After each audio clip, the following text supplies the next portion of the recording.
কি দোস্ত, কার নিরাপত্তার উপরে ভরসা করে সেজদা দাও না?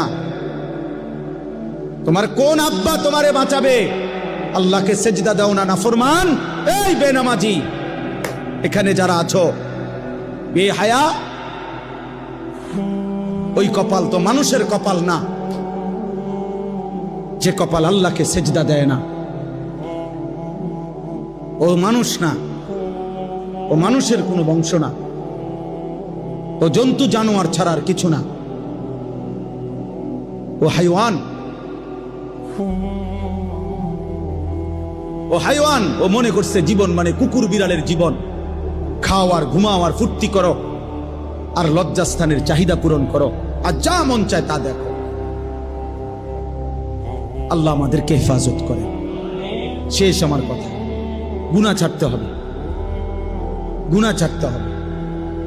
বলেন ইনশাআল্লাহ। নজর হেফাজত করে, নজর। আজকে সবচেয়ে বড় গুনাহ,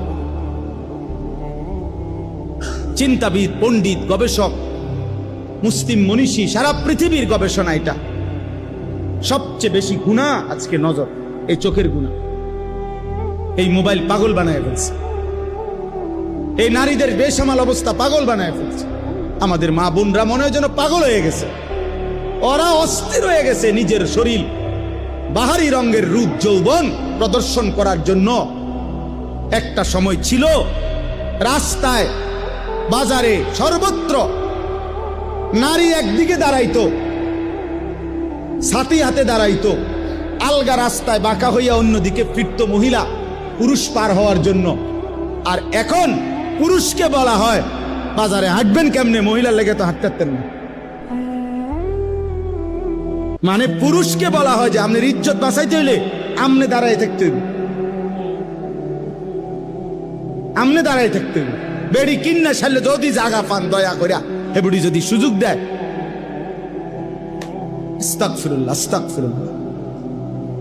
গুনাহ ছাড়েন, স্ত্রীর দিকে নজর দেন, ছেলের দিকে নজর দেন, মেয়ের দিকে নজর দেন।